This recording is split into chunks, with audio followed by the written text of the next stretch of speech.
창세기 2장 7절부터 17절까지 말씀을 중심으로 책임지시는 아버지, 이와 같은 제목으로 함께 은혜를 나누기 원합니다. 지난 4월 29일 날 한 틱톡 영상이 올라왔습니다. 틱톡 아이디 러블리 메디라는 한 사용자가 영상을 올렸습니다. 이 사람이 이제 고등학교를 졸업하고 대학 1학년으로 진학을 한 학생인데 4, 5월 달이 고등학생들이 대학 진학을 결정하는 그런 시기잖아요. 틱톡 사용자 이 러블리 메디가 몇몇 지원해 놓은 그런 학교들이 있었습니다. 근데 자신이 지원한 학교가 대부분 프라이빗 스쿨이었습니다. 등록금이 비싸기 때문에 이제 처음 사회 초년생부터 거액의 빚을 지고 시작하기가 싫었던 이 메디가 이제 그냥 커뮤니티 칼리지에 진학을 하기로 마음을 먹고 커뮤니티 칼리지 입학식도 다녀온 겁니다. 근데 그리고 나서 마음이 편해지니까 그동안 몇 달 동안 확인하지 못한 메일들을 하나하나 살펴보는데 갑자기 놀랄만한 메일을 하나 발견을 한 겁니다. 자신이 지원한 학교, 그 중에서도 탑3 안에 드는 학교인 이 메리빌 칼리지라는 학교에서 합격 메일을 받은 겁니다. 아유, 커뮤니티 칼리지에 이미 등록을 해놨는데 그 메일의 내용을 확인하자 더 화가 나는 거예요. 왜냐하면 이 메리빌 칼리지에서 합격만 한 게 아니라 총 10만 4천 불에 해당하는 장학금을 주기로 했다는 것을 이제서야 알게 된 겁니다. 아니, 다른 학교 다니기로 했는데 입학식까지 다녀왔는데 더 좋은 학교, 입학뿐만 아니라 거액의 장학금까지 놓치고 만 거잖아요. 그래서 그렇게 낙담을 하고 있는데 근데 다시 메일을 보니까 그 입학 데드라인이 바로 하루 남은 겁니다.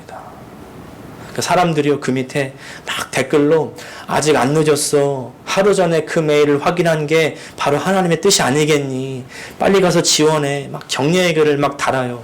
근데 러블리 메디는 잘 모르겠다고 대답을 합니다. 어린 마음에 벌써 이 학교 입학식까지 다녀왔는데 내가 이거 커미트먼트 해야 되는 거 아닌가, 이런 생각을 하는 거죠. 어떻게 해야 될지 모르겠다고 사람들이 계속 마음을 바꿔, 기회를 잡어, 이렇게 말을 하는 겁니다. 입학식 다녀왔다고 꼭 거기 가야 되는 거 아니야. 자, 잘 모르겠다는 답변을 다른 이 학생 어떻게 됐을까요? 약 열흘이 지나서 또 한 영상이 올라왔습니다. 자신이 어떤 선택을 내렸는지를 설명하는 영상이었습니다. 이전 영상이 올라온 그 다음날 메리빌 칼리지에서 전화가 왔대요. 그래서 이 학생에게 다시 정식 오퍼 메일을 주기로 약속을 했다는 겁니다. 이 학생이 너무 기뻐가지고 자신의 결정을 궁금해하던 사람들에게 이제 후기 영상을 남기면서 이제 해피 엔딩으로 막을 내리게 됐다고 얘기를 한 겁니다. 너무 잘 된 거 아닙니까? 네. 저도 기쁘더라고요.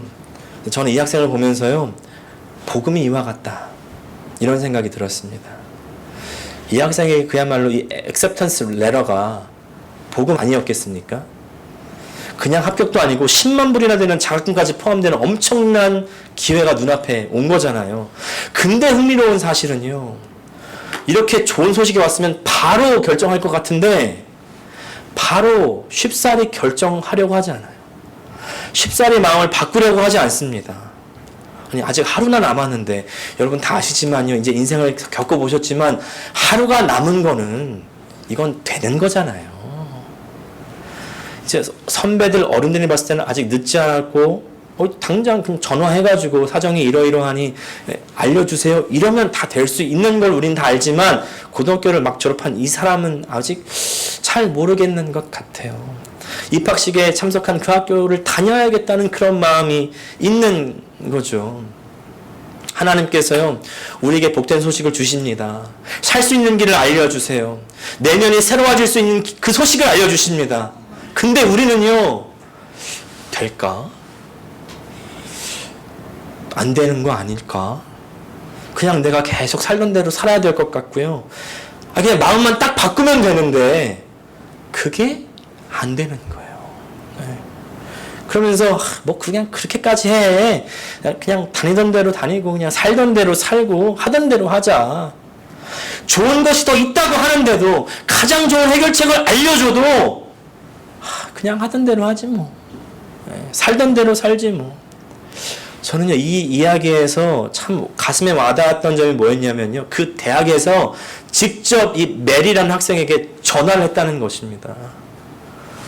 어떤 면에서는 대학 측에서는요, 이 학생이 등록 안 하면 아싸 10만 불 아꼈다 이럴 수도 있을 텐데, 그게 아니라요. 대학 측에서는요, 10만 불의 장학금을 주고서라도 데려와야 되는 인재를 놓치게 되는 것입니다. 하나님께서 우리를 구원하실 때요, 얘들아 여기 좋은 거 있어, 한번 와봐. 싫어? 싫으면 말어. 이게 아닙니다. 그게 아니라 하나님은요, 얘들아 나는 너희들이 정말 필요해. 꼭 와라. 꼭 와서 잘 살아. 꼭 와서 살아. 죽지 말고 살아. 그런 하나님의 절실한 마음이요. 여러분, 하나님의 그 사랑을 우리는 잘 아셔야 됩니다. 어떤 분들은 하나님 마음 오해해요. 하나님이 아니 왜 하나님 예수님 보내놓고 예수 믿어? 안 믿어? 너 지옥 가. 아니 왜 멀쩡한 사람 지옥 보내세요? 왜 멀쩡한 사람 멸망시키세요? 아니요. 이거 하나님 오해하는 겁니다. 큰 오해예요. 여러분, 여기서 잘못된 전제가 뭐예요? 사람들은 이미 멸망 가운데 있다는 것입니다. 이미 지옥 가운데 있어요. 그 가운데 있는 그 사람들을 구원하기 위해서, 그래서 하나님은 아들을 보내신 거잖아요. 구원하기 위해서. 선후관계를 명확히 하셔야죠. 근데 이렇게 말씀드리면 또 사람들이 이렇게 말해요. 하나님, 그렇다면 처음부터 사람이 왜 죄를 짓게 놔뒀습니까? 왜 죄를 짓게 할 수 있는 상황을 그대로 두시고 상황을 악화시키세요? 소위 말하면 원죄에 대한 이야기죠. 처음부터 아담과 하와가 죄를 안 짓게 하면 됐잖아요. 선악과를 안 먹게 했으면 됐잖아요. 왜 먹게 하셨어요? 근데 이것은요, 사람의 존재를 오해하고 있기 때문에 이렇게 말하는 것입니다. 우리의 존재가 어떤 존재인지. 만약에 어떤 사람에게 야, 너 나 사랑해, 이렇게 만약에 명령을 할 수 있다고 생각을 해보십시오. 명령을 할 수 있고 그 상대방이 마치 로봇처럼 네, 알겠습니다. 이제 앞으로 저는 당신만을 사랑하겠습니다. 이러면서 나를 위해서 철저하게 봉사해 준다고 생각해 보십시오. 이게 순수한 사랑이 느껴질까요? 네. 이게 그냥 사랑입니까? 내 명령을 따르는 겁니까? 사랑에요, 의지가 동반되지 않고 사랑에 자유가 없다면 그 사랑은 사랑이 아닙니다. 사랑의 전제 조건이 있다면 그것은 바로 독립성과 인격성이에요. 네. 나의 의지로 독립적인 나의 인격을 가지고 자유롭게 사랑해야 그 사랑에 가치가 있는 것이죠. 그게 진짜 사랑 아니겠습니까? 근데 여기서부터 이제 의문이 드는 겁니다. 아니 하나님, 그렇다면 사랑을 원하셨으면 처음부터 걸림돌을 치우고 사랑을 하셨어야죠. 왜 뻔히 따먹을 거 알고 거기다가 유혹이 있을 걸 알고 왜 거기다 두셨습니까? 이건 하나님과 선악과를 오해하는 것입니다. 하나님 왜 선악과 갖다 놓으셨어요? 이렇게 질문하시는 분들이 오늘 말씀 잘 들어보시기를 바랍니다. 여러분, 하나님께서 사람을 어떻게 지으셨는지 아시죠? 창세기 1장 26절 같이 읽겠습니다. 시작. 하나님이 이르시되 우리의 형상을 따라 우리의 모양대로 우리가 사람을 만들고 그들로 바다의 물고기와 하늘의 새와 가축과 온 땅과 땅에 기는 모든 것을 다스리게 하자 하시고, 여기에 이제 하나님의 마음이 담겨 있습니다. 모든 만물을 다 지으시고 나서 가장 마지막에 사람을 지으시죠. 왜 주인공은 언제 등장한대요? 가장 마지막에 등장한다 그러잖아요. 그런 이야기도 있는 것처럼 사람은요, 천지창조의 주인공입니다. 다른 피조물들과는 그 창조가 다릅니다. 다른 창조는요, 다 하나님께서 말씀으로 지으셨어요. 그냥 빛이 있어라, 해, 달, 별 있어라, 이렇게 하셨는데 오직 사람만 하나님의 모양과 형상대로 지으십니다. 여기에 하나님 마음이 있는 것입니다. 하나님의 형상이다. 형상. 저희 아이가요, 최근에 킨더가든 졸업식을 했는데 졸업하는 아이들이 다 자기들이 자라서 무엇이 되겠다 이야기를 해요. When I grow up, I want to be a doctor. 나는 의사가 되겠다. 나는 폴리스 오피서가 되겠다. 다 얘기를 합니다.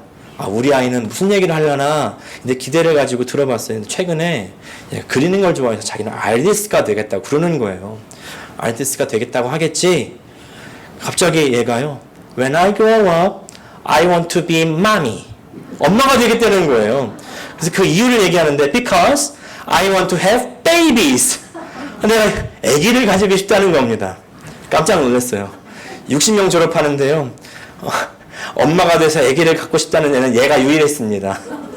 네. 요새 애가 아기를 좋아해요. 그래서 집에 가면 자기 아기가 있습니다. 그래서 인형 갖다가 맨날 재우고 먹이고 그러거든요. 네. 인형이 뭡니까? 사람의 모형이잖아요. 사람의 형상을 가져다가 사람인 것 같이 어울리고 그렇게 놀아요. 애들도 사람의 모형을 가져다가 정을 주고 같이 놉니다. 예. 물론 뭐 고양이 인형, 강아지 인형 있죠. 근데 정을 쏟는 건요 아무래도 인형이더라고요. 마이 베이비고 마이 시스터고 마이 브라더래요. 아무래도 사람의 모양을 본뜬 인형에게 이렇게 준 것처럼. 근데 우리 사람은요 하나님의 형상으로 만들었다고요. 예. 인형처럼 감정이나 의지가 없는 존재로 만든 것이 아니라 자신의 감정과 의지로 하나님과 함께 하기를 원하는 존재로 만드셨죠. 그래서 사람에게 그 형상으로 만든 이후에 한 단계 작업을 더 거치십니다. 오늘 우리가 읽은 본문 7절 말씀 다시 한번 읽어보겠습니다. 시작. 여호와 하나님이 땅의 흙으로 사람을 지으시고 생기를 그 코에 불어넣으시니 사람이 생명이 되니라. 흙으로 하나님의 형상을 만들었는데 만들기만 했으면 그야말로 이제 인형이 아니라 신형 아니겠습니까? 신형. 하나님의 형상. 그게 다가 아닙니다. 거기다가 생기를 그 코에 불어넣으셨죠. 그러니까 생명이 되었다. 저는요 이 구절을 읽을 때마다 너무 큰 은혜가 되는 거예요. 먼저 사람은요 흙입니다. 그 한계가 명확해요. 아파르라고 하는데 이 흙은 먼지, 죽음, 네, 무덤 이런 뜻이 있습니다. 아무리 겉모습이 신형, 하나님의 형상이라도 죽음과도 같을 수 있는 것은요 그 사실은 이 사람의 창조 여기다가 근데 생기를 넣어준다는 거예요. 그 생기는 사실 호흡이죠. 호흡. 하나님의 호흡. 여기서 생기라는 말, 호흡이라는 말은요 네쉐마라는 단어가 있는데 영, 생명력이라는 뜻입니다. 하나님께서 자기의 생기를 그 코에 불어넣을 때 그 생기는 뭐냐면 하나님의 영, 하나님의 생명력이라는 것입니다. 하나님의 호흡을 통해서 자신의 부분을 우리에게 주시는 거예요. 하나님의 속성을, 하나님의 진짜인 부분을 우리에게 주시는 겁니다. 그냥 모형만이 아니라 하나님의 생명력을 준 거죠. 하나님의 생명력을 우리는 받은 겁니다. 그게 영이에요. 그제서야 생령이 되었다. 생령이라니까 여러분 잘 마음에 안 와드시지 않으세요?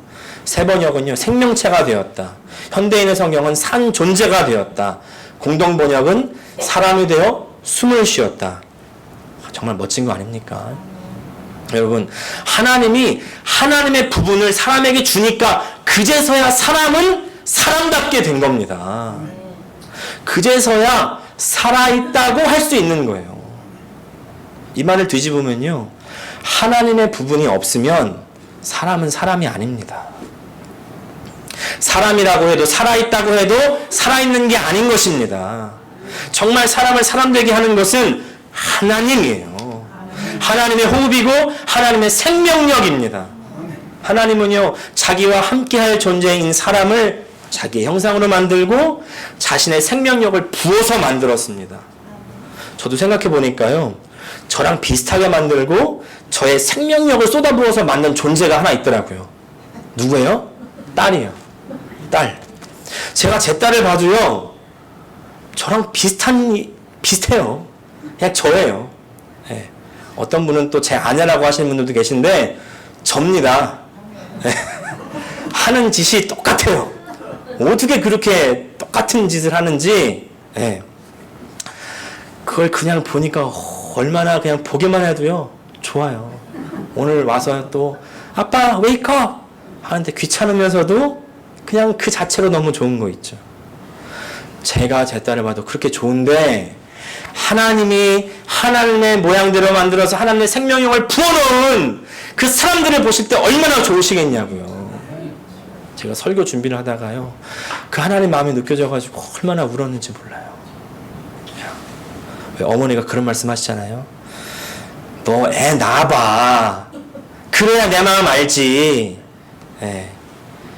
하나님께서 저한테 그런 말씀 하시는 것 같아요. 야, 이제 좀 내 마음 알겠니? 내가 너 얼마나 사랑하는지 알겠니? 예. 그러네요, 주님. 감사합니다. 여러분이 이렇게 나오신 거예요. 여러분이 이렇게 하나님으로부터 이 세상에 나오신 겁니다. 예.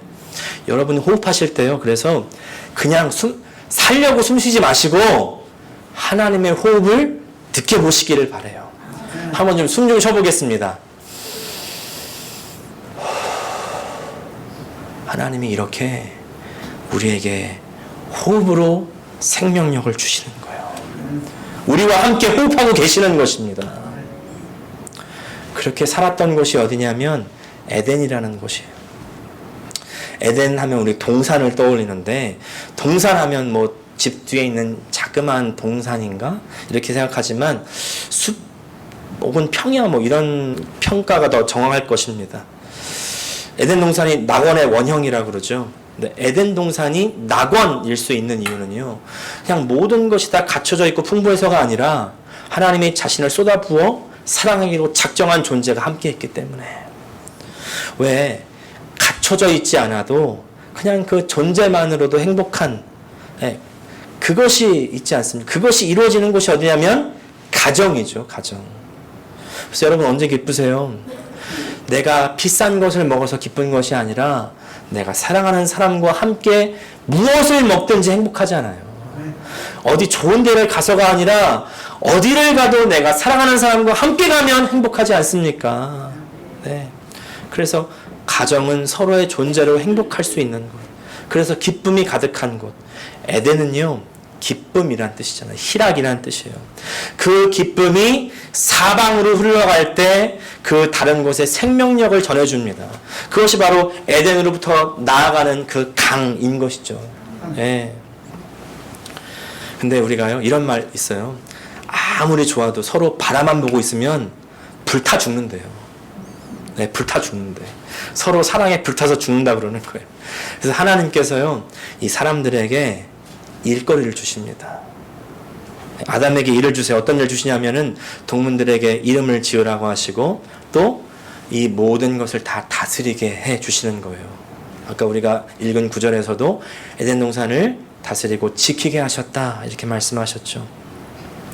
이 이야기는 굉장히 중요한 얘기입니다. 왜냐하면 사람이 하나님의 모양으로 만들어졌는데 에덴 가운데 딱 놓았을 때 온 세계 만물은 이 아담과 하와를 볼 때 누구를 보는 것일까요? 하나님을 보는 겁니다. 왜? 아담은 누구의 모형이기 때문에? 하나님의 모양이기 때문에. 만물이 아담과 하와를 봤을 때 하나님을 보는 것과 차이가 없어요. 그 지위만 빼고는 하나님처럼 생겼고 하나님의 생명력이 있고 하나님처럼 다스리니까 차이가 없습니다. 하나님을 대표합니다. 예. 아담과 하와가 하나님을 나타냅니다. 이게요, 영광입니다. 우리가 영광이라는 말을 많이 하지만 그 뜻을 잘 모를 수가 있는데, 영광은 나타나는 겁니다. 하나님 영광 받으세요 하면 나를 통해서 하나님 나타나시고 내가 하나님 대표하겠습니다. 그 뜻이에요. 자, 그런데 이러면 문제가 생길 수가 있습니다. 지금 아담과 하와가 하는 일이 뭐냐면 그야말로 집사의 일입니다. 교회 집사 말고, 왜 잘 사는 집에 가보면 그 집의 모든 일을 관장하는 사람을 집사라고 그러잖아요. 집안에 자질구레하는 모든 일을 하는 사람. 이 집사가 주인이 없으면 주인의 행세까지도 할 수 있는, 대표할 수 있는 사람이 바로 집사 아니에요. 그래서 모든 하인을 다 관리하고, 이 사람이 집사인데 이 집사가요, 이런 주인을 대표하는 권위를 가질 때 자칫 잘못하면 잘못될 수가 있어요. 딴 마음을 먹을 수가 있잖아요. 그래서 왜 소설이나 드라마 같은 데 보면은 이 집사가 모의를 해가지고 주인을 죽이고서 주인의 재산을 다 가로채는 그런 이야기들이 간혹가다 나오지 않습니까? 막장 드라마에도 그런 얘기 나오죠. 이 에덴에서도 그런 일이 있을 수가 있죠. 그때 하나님께서 질서를 만드십니다. 생명나무와 선악을 알게 하는 나무를 놓으시고 선악을 알게 하는 나무의 열매를 먹지 말라고 명령하시는 거예요. 이 두 나무는 사실은 하나님을 상징합니다. 그 누가 생명이 되고 그 누가 선악의 기준이 될 수가 있습니까? 하나님이 생명의 근원이시고 하나님이 선악의 기준이십니다.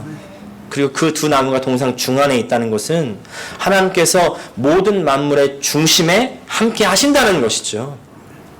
뭐 그 나무 자체가 실제로 효력이 있었냐 없었냐 이것에 대한 뭐 논란도 있지만 그 효력이 실제로 있었든지 아니면 없었든지 그것이 중요한 것이 아니라 더 중요한 것은 하나님께서 그것을 먹지 말라고 명령하셨다는 것에 있고요. 그 이야기는 하나님을 대표하는 사람에게 사람보다 더 위가 있음을 잊지 말라고 하시는 것입니다.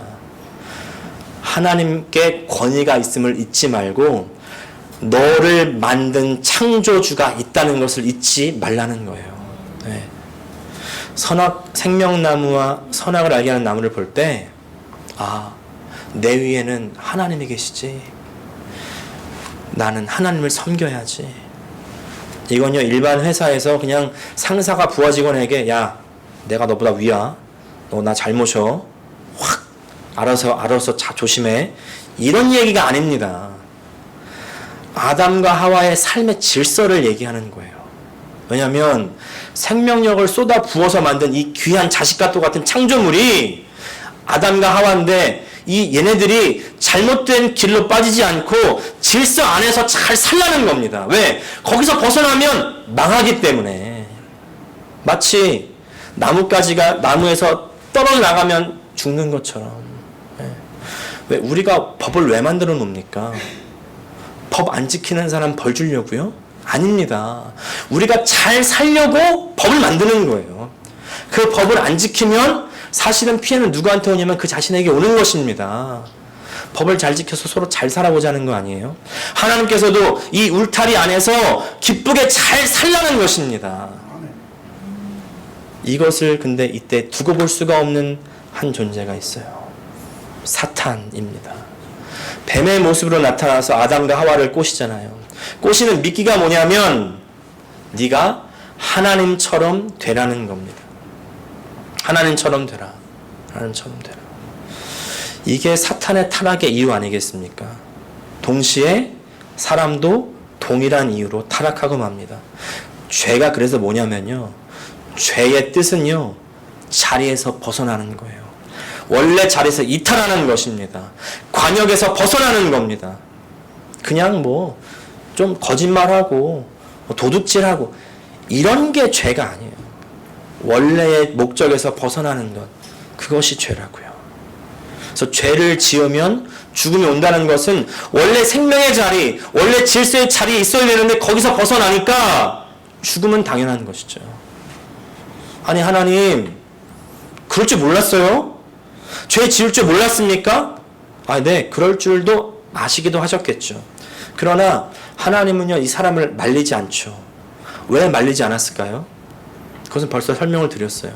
사람이 하나님의 형상을 담게 그의 생명력을 부어서 만들었기 때문에 하나님의 속성, 하나님의 부분을 사람에게 주었기 때문에 그래서 사람은 하나님을 닮아서 독립적이고 인격적이라 자유의지가 있기 때문에 하나님께서는 그 독립성과 인격성을 인정해 주시는 것입니다. 그렇게 창조하셨기 때문에 자신의 자유로 의지로 따 먹을 수도 있고 먹지 않을 수도 있고 선택은 우리의 몫인 것이죠. 하나님의 생명력을 가진 그 사람들 선택할 수 있습니다. 여러분 하나님의 생명력을 우습게 보지 마십시오. 굉장한 것입니다. 그리고 그 선택의 결과는 자기가 책임을 지는 거죠. 그렇다고 한다면 하나님 책임 없으세요? 하나님은 책임 없는 것일까요? 이제 사람들은 이게 억울한 거잖아요. 아니요. 하나님께도 책임이 있습니다. 그런 존재를 창조한 책임이 있는 겁니다. 사람에게 이런 자유, 이런 독립성과 인격성을 준 책임이 있는 거죠. 그래서 하나님께서 이런 사람을 만든 책임을 지시는 겁니다. 네, 지시는 거예요. 우리 인생에서도 이런 일이 일어나잖아요. 왜? 우리에게 자녀가 없는 분들도 계시지만 우리는 다 누구의 자녀였습니다. 그죠? 자녀가 아니었던 분들은 여기에는 없어요. 그리고 우리는 우리 부모님에게 우리의 자유를 어필했습니다. 아니, 내가 내 인생 산다는데 왜 그러세요? 아니, 나눴으면 다예요. 이제 내 인생 내가 알아서 할게. 나 간섭하지 마세요. 저도 얼마나 많이 말했는지 몰라요. 그래서 부모는 말려요. 자녀를 말립니다. 왜? 보이니까. 그렇게 살면 안 될 거가 보입니다. 그러니까 말려요. 결혼을 말리고, 공부 안 하는 걸 말리고, 직장을 말리고, 사업하지 말라고 말리고, 그렇게 살지 말라고 말립니다. 근데 자녀는 선택을 합니다. 왜? 자녀에게도 자유가 있으니까. 자녀를 어떻게 해볼 수 없다고 그러잖아요. 자녀 해볼 수 없는 부모. 근데 그렇게 하면 여러분 끝일까요? 그렇게 해서 자녀들이 잘 되면 좋은데 그렇게 해서 보통은 잘 안 되잖아요. 그죠? 그럼 어떻게 합니까? 그냥 내버려둬요? 아니에요. 또 도와줘요. 결혼을 실패하고 온 자녀들 보듬어주죠. 또 사업하고 망하고 온 사람들 품어주죠. 끝까지 도와주고 보살피고, 그게 부모 아닙니까? 저희 어머니가 그러시더라고요. 제가요 그래요. 그렇게 좀 하지 마세요. 언제까지 그러실 거예요? 엄마 인생 사세요. 언제까지 자녀들 돌봐 뒷바라지 그러다가 끝나실 거예요? 너도 엄마 돼봐라. 너도 자식 낳아봐서 알잖니? 부모 마음이 안 그래. 네, 똑같이 하나님 마음이 안 그럽니다. 하나님도 사람을 사랑해서 사랑하려고 창조했는데, 사랑했기 때문에 그 독립성과 인격성을 가진 존재로, 최고의 존재로 창조를 했는데, 그랬기 때문에 타락했을 때, 죄를 짓고 떠나갔을 때 끝까지 책임을 지시는 것입니다. 그 책임을 다하시는 것이 바로 하나님의 사랑이고, 그것이 하나님의 justice, 하나님의 정의라는 것이죠. 죄를 지었지만 그 사람들을 당장 그냥 너 죄 졌어? 넌 끝이야. 죽어. 이게 아니라, 이런 창조 싫어. 다시 다 만들 거야. 창조를 뒤집어 엎은 것이 아니라요. 우리도 부모가 아이가 잘못 갔다고 해서 아이를 파양해버립니까? 아이를 없애버릴까요? 그러지 않잖아요. 그런 생각을 한다면 그 사람은 부모와 자식 간의 관계가 아니지 않습니까? 어느 부모가 자녀가 잘못했다고 해서 자녀를 없애버리고 새로 나면 되지 뭐, 이러는 부모는 아무도 없습니다. 그러면서 얘는 다르겠지. 너무 좋다. 이거는 정신병자죠. 대신 어떤 마음이에요? 내 아들이, 내 딸이 엄마 잘못했어요. 엄마 다시는 안 그럴게요. 하고 돌아오기를 간절히 바라는 거 아니겠습니까? 그것이 정말 부모에게 큰 기쁨 아니겠습니까? 저도 여태까지 오해했던 것이, 창조물 이렇게 지어놓고 얘네들 잘못했네? 그럼 내가 하나님이었으면 저는 싹 갈아엎었을 것 같아요. 이랬을 것 같았는데 제가 말씀을 준비하다 보니까 하나님 그게 아니었군요. 하나님의 마음은 그게 아니었군요. 하나님이 사람을 어떤 마음으로 만들었는지를 제가 오해한 거예요. 하나님께 뭐가 제일 큰 기쁨이에요? 우리 사람들이 깨닫고 다시는 안 하겠다고 돌아오는 거. 새 사람에 대해서 돌아오는 거. 바로 그것을 기뻐하시는 것입니다. 그것이 바로 내면이 새로워지는 거, 다시 태어나는 것 아니겠습니까? 그리고 이 일은 오직 우리가 찬양했던 것처럼 우리 죄를 위해서 돌아가신 그 예수님을 영접한다는 얘기는 뭐예요? 인정하고 받아들이는 것으로부터 시작합니다. 여러분, 지난주에 우리가 새롭게 예수님 믿겠다고, 다시 태어나겠다고 주님 앞에 손들고 다짐하신 분들 계시고, 또 나의 믿음을 새롭게 재헌신하겠다고 하셨던 분들 계십니다. 오늘 우리가요, 우리의 창조의 목적을 다시 새롭게 깨달으시고요, 새롭게 하시는 주님의 은혜, 끝까지 책임지시는 그 우리 아버지의 은혜로 일어나는 우리 모든 성도들 되시기를 간절히 축복합니다. 기도하겠습니다. 오늘 시간 한번 기도할 때 주님이 나를 어떤 마음으로 만들었는지 내가 오해하고 있었습니다. 주님, 정말 나를 너무나 사랑하셔서 나에게 하나님의 생명력을 허락하여 주시고 하나님의 부분을 나에게 주셔서 나로 독립적으로 만드시고 인격적으로 만드시고 내가 스스로 선택할 수 있도록 최고의 창조물로 만들어 주셨는데, 주님, 하나님의 뜻을 오해하고 아버지 내 뜻대로 갔을 때 주님은 여전히 돌아오도록 기다리시며 나를 설득하시며 나를 인도하시는 주님, 끝까지 책임지시는 그 하나님을 오늘 고백합니다. 우리 다 함께 우리를 끝까지 책임지시는 그 하나님, 내가 오늘 다시 주님의 손 붙잡겠습니다. 다 함께 통성으로 기도하시겠습니다. 하나님 아버지, 나를 그렇게 소중한 존재, 귀한 존재, 가장 최고의 존재로 만들어 주셨는데, 하나님 정말 하나님의 뜻을 오해하지 않게 도와주시고 하나님을 곡해하지 않게 하여 주시고 우리를 사랑하신 하나님, 그 하나님의 사랑을 그대로 받아들일 수 있는 마음을 우리에게 허락하여 주시옵소서. 하나님의 생명력을 그대로 부어 하나님을 사랑하도록 만들어 주셨사오니 우리가 우리의 마음을 다 드려 하나님을 선택하고 하나님을 사랑하며 하나님의 뜻대로 이 세상을 다스리며 관리하고 경작하는 주님의 사람들 다 될 수 있도록 은혜 허락하여 주시옵소서. 예수님의 이름으로 기도합니다. 아멘.